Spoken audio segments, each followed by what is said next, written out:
Hello class, we are starting on our next week's material in pulmonary physiology, and we're going to start talking about pulmonary function tests. So here's some of the learning objectives we're going to talk about. What's a percent FEV1 and how do you measure that? What's a normal value and how does this test change with disease and why would that be?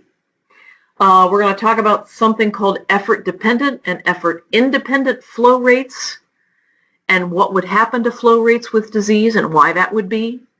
We're going to talk about FRC, how it's measured, why it's repeatable with high precision, what's the function of the FRC, and why would results from helium dilution and body plasmograph differ. So, pulmonary function tests, why do we use them? Well, we use them to characterize the pathophysiology of pulmonary disorders. We are basically going to be talking about two categories of disorders. You have a learning objective to compare those, and we are going to bring up these various two types of diseases again and again as we're talking about pulmonary physiology. So one category is restrictive disease. That's a problem of compliance. Your compliance is too low. I think about having iron bands around your rib cage, restricting your ability to expand the rib cage. The other type of disease is obstructive disease. So you have high airway resistance and you can't get air in and out of the airways. For something like asthma, you can't get the air in or out. And for something like chronic obstructive pulmonary disease, the exhalation part of the process is really, really difficult. So you could characterize diseases with these tests. You could see how severe somebody's disease is. You know, you could do these tests over a period of years and see how somebody's disease is progressing. You could change someone's medicine, do some tests, and see if the intervention is working. You're not really going to diagnose somebody based on tests, but it can help you figure out what's going on. Oh, this person is breathless because you know, their compliance is low, or because they have high airway resistance. And you can use them to see if somebody is fit for surgery, which is something the nurse anesthetists have to think about. Ethically, if you feel like your patient isn't up for surgery, you have to talk to the other folks on the team and say, I don't think this person is ready, and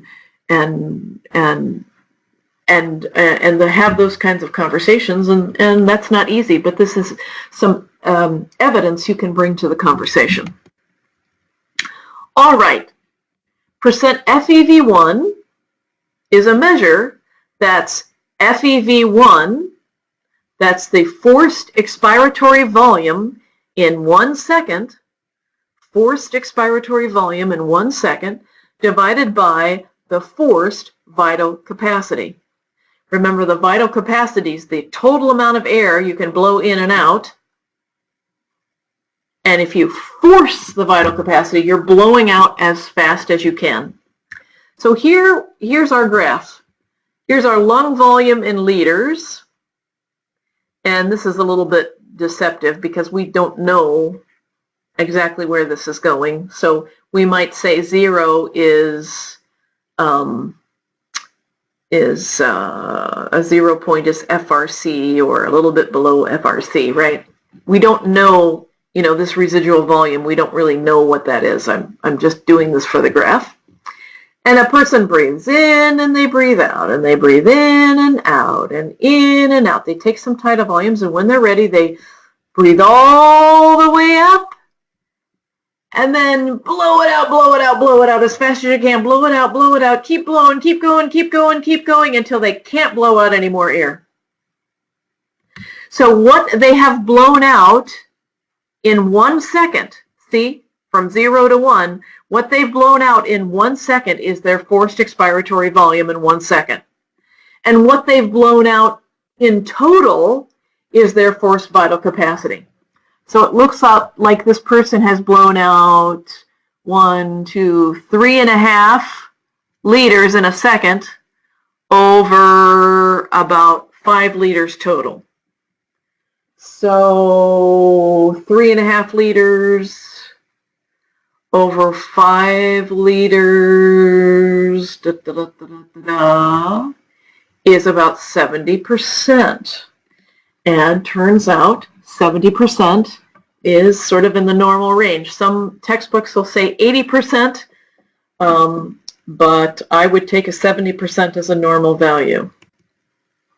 All right, so here's some examples of forced expiratory volume in 1 second over forced vital capacity.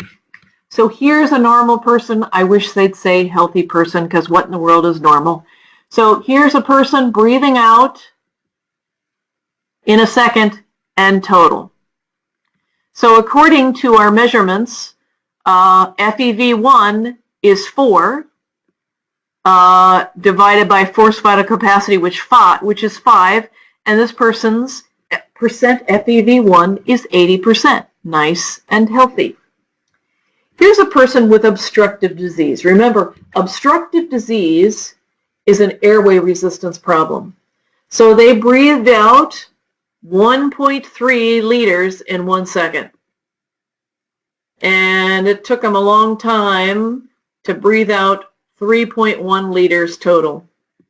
And when you take the ratio, they have a percent FEV1 of 42%, which is almost half of what it should be.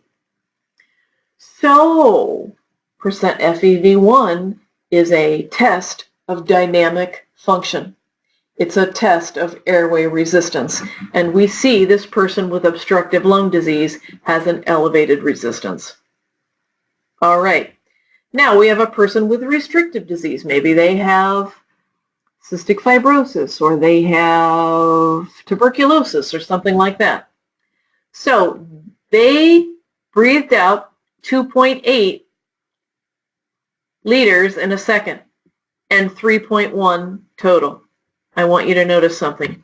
Notice my obstructive person and my restrictive person both have a reduced forced vital capacity. So forced vital capacity in itself is an important clinical measure. It should be reduced in disease, but if all we knew was the forced vital capacity, we wouldn't know if the person had obstructive or restrictive disease. Notice the ratio, which is what percent FEV1 is. FEV in 1 second is 2.8 divided by 3.1 gives it 90%. So this person has a normal percent FEV1. Now, people with restrictive lung disease don't necessarily have an airway resistance. Their problem isn't the dynamic component, it's the static component. So a percent FEV1 is not a good test for someone with restrictive disease. It's not going to really tell you anything. It's a test for dynamic function. It's a test for someone with obstructive lung disease. All right, here's some other graphs. So here's a person breathing all the way up, and they're blowing out, blowing out, blowing out, blowing out, blowing out vital capacity. And here you see percent FEV1, 4 divided by 5, 1.3 divided by 3.1, 2.8 divided by 3.1. So we have all our percent FEV1s, test of dynamic function. But looky here, we can also do something called an FEF 20 to 75, 25 to 75. FEF 20 to 75 basically is the forced expiratory flow. So we have volume per time. We have a flow.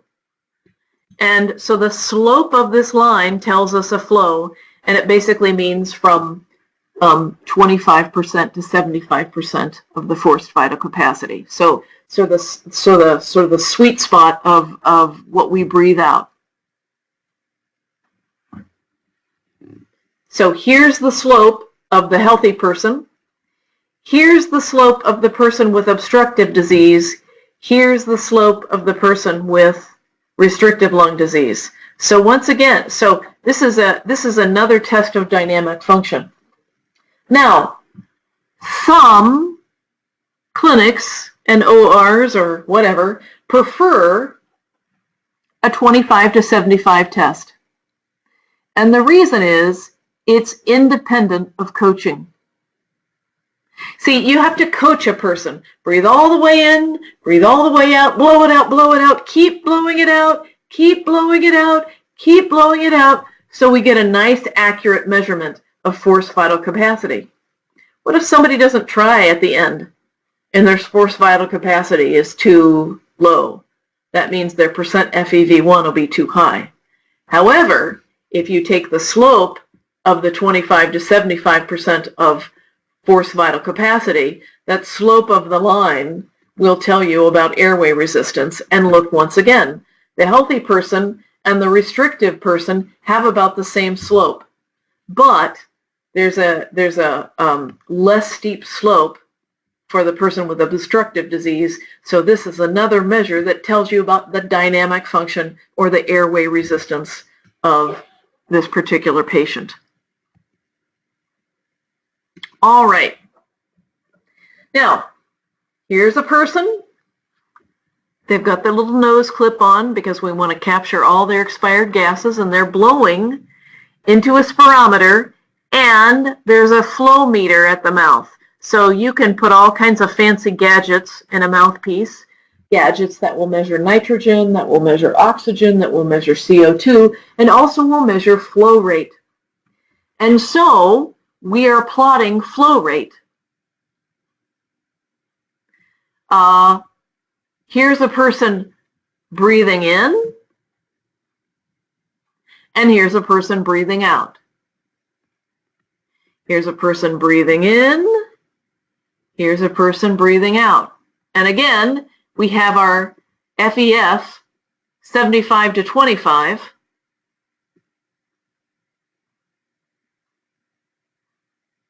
There's that slope of that line. And so they breathe, and they get a peak flow, and then there's a forced expiratory flow between 75 and 25% of vital capacity. Again, this brings up an interesting thing. I'm going to get a pen out so I can tell you about it. All right, and I think I have the red pen. Now, here's a person that tried as hard as they could, and they breathed out and they breathed out. Let's see if I can do a better job with my breathed out, and whoosh, they breathed all the way out. Okay, I have trouble controlling my mouse here. All right, what if they didn't quite try as hard? They blew out, but they didn't quite reach peak, and then they did this. Or maybe they hardly tried at all. They did something like this.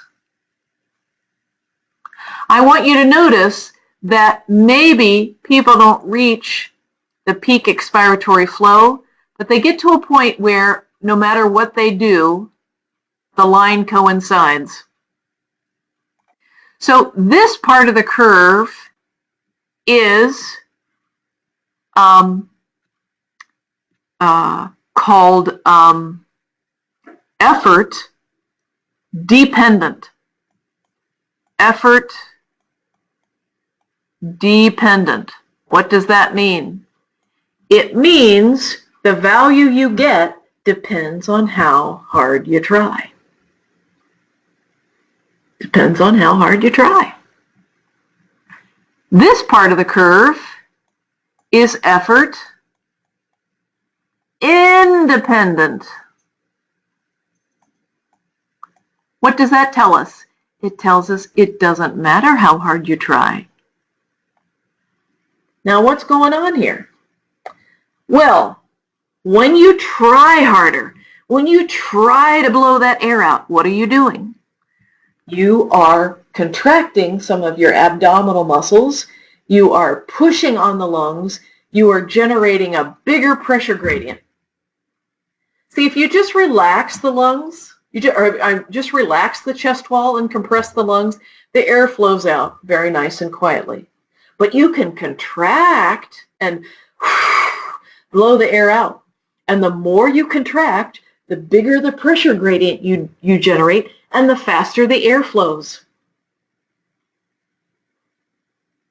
The thing is, you get to a point where the effort is independent. And what does that mean? It means that when you contract and try harder, your airways get smaller, the resistance goes up, and the air doesn't flow any faster.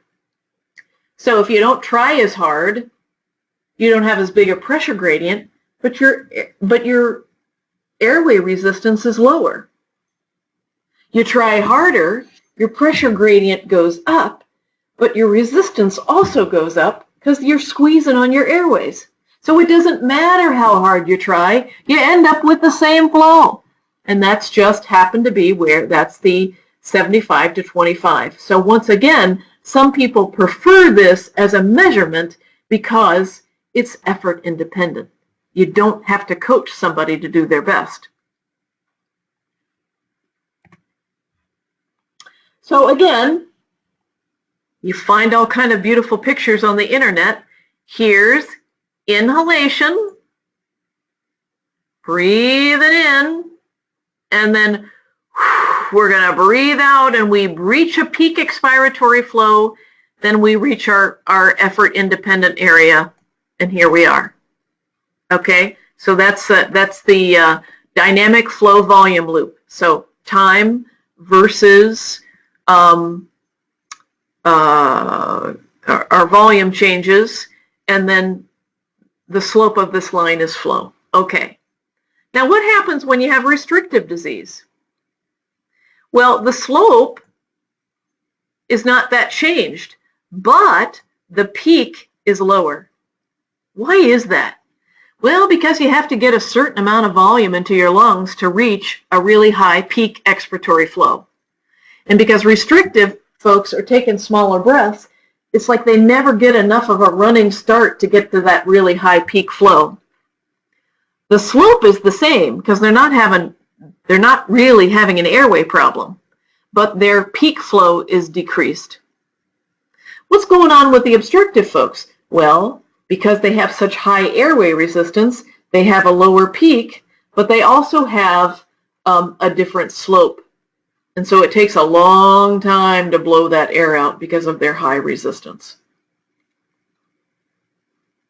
So we've had a couple of things. Forced vital capacity is going to be reduced in both obstructive and restrictive. Peak expiratory flow is going to be reduced in both obstructive and restrictive. And from our last video, work of breathing is going to be increased. So this is decreased, this is decreased, this is increased. Work of breathing is going to be increased in both obstructive and restrictive. So these things alone don't tell you what kind of disease. You have to compare, you have to have other pieces of information. But we do know dynamic function, so FEF 25 to 75 and percent FEV1 are two tests of dynamic function that will tell you about airway resistance. So here's in words what I just tried to say during the previous slide. The flow rate, the peak flow rate, the peak flow rate is going to be decreased with restrictive disease because your patient is operating at such low lung volumes, they never have a chance to get up to those high flow rates. The peak flow rate is decreased with obstructive disease for a different reason, because of the high airway resistance. All right. How do we measure FRC?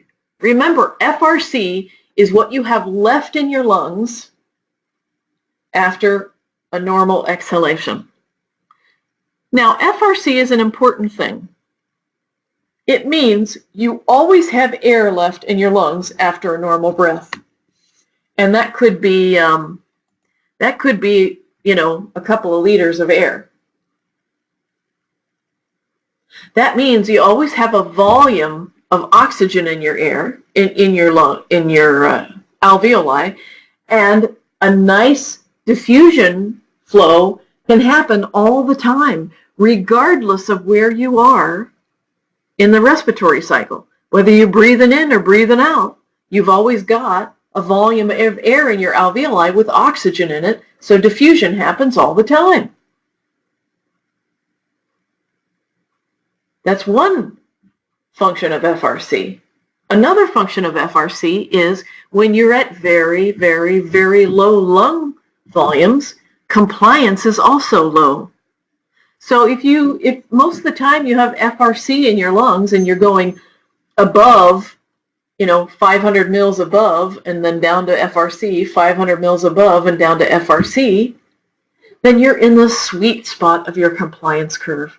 You're operating at the best compliance characteristics of your lung, and that makes it easier to breathe.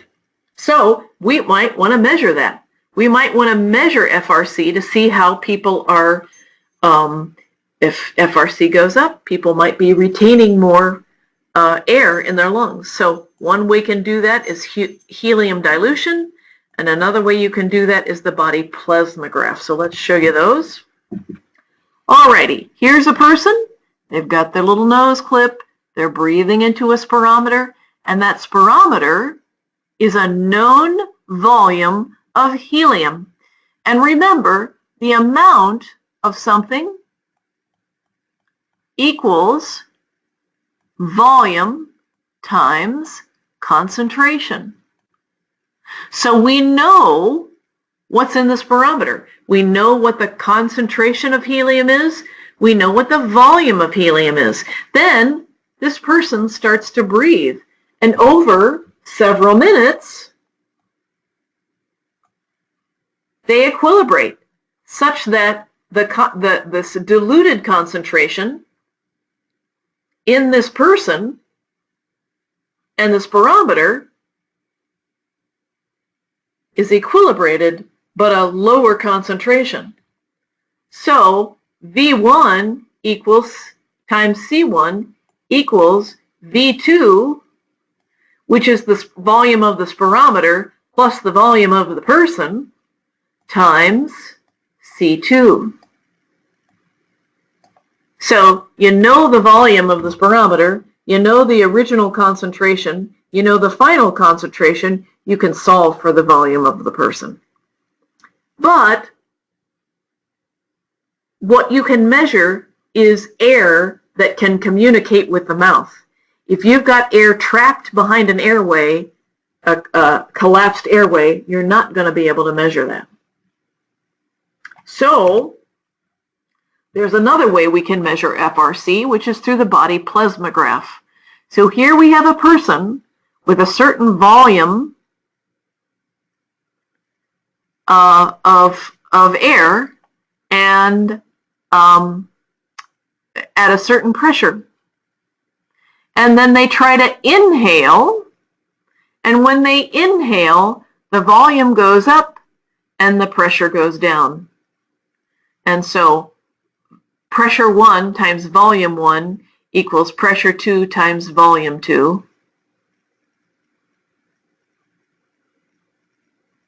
And then you can do some fun algebra.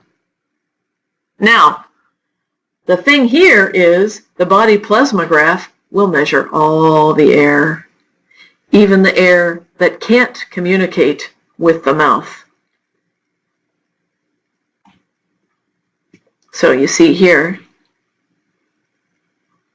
the body plasmograph is used clinically for measuring FRC in patients with airway obstruction. Boy, I have trouble controlling that mouse. Okay, so if we have a patient with COPD and we suspect they're trapping air, which FRC measurement should be higher? Should it be the helium dilution or should it be the body plasmograph? And I want you to think about it, and we will talk about it in class. All right. So we've talked 2 measures of dynamic function, we've talked a measure of volume, and now we're going to talk about a compliance measurement. And so basically, what you do is you have a person breathing in a spirometer, and we can take the pressure of their mouth or the pressure at their mouth and airways and kind of assume that's like the pressure in their alveoli. And then they put in a balloon that goes into the esophagus. The esophagus is surrounded by intrapleural pressure, basically, thoracic intrapleural pressure. So what's in the esophagus maybe is not exactly intrapleural pressure, but it's going to change the way intrapleural pressure is. And so here's what you ask a person to do. You ask a person to take a breath, and then they expire slowly. So they breathe a little bit out, and they take a measurement of volume and pressure.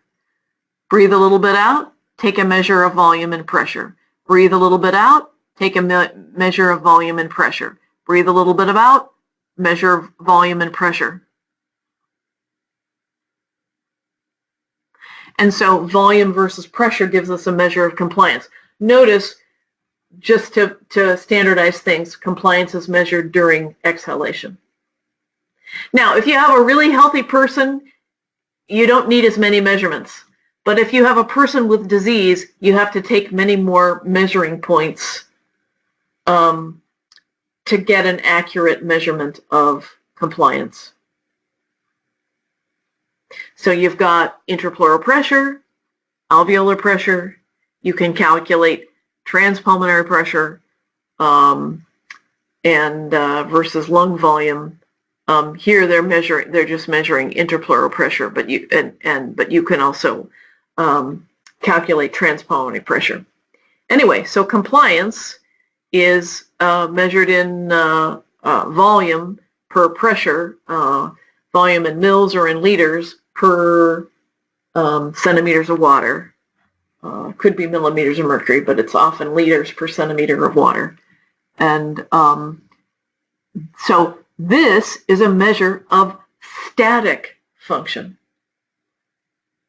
A person with asthma or chronic bronchitis may or may not have changes in compliance. If they have a lot of inflammation, they might have reduced compliance. But it's the people with scarring in their lungs, tuberculosis, sarcoidosis, fibrosis, cystic fibrosis. Those are the folks that we would expect to have reduced compliance measurements. Notice this person is sitting upright and they're awake.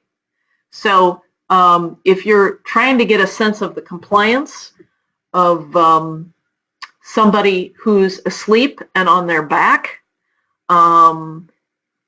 that may if somebody's anesthetized and on their back, their compliance measurements their lungs will seem even less compliant than they actually are, because you have all the weight of the mediastinal structures and the effect of gravity.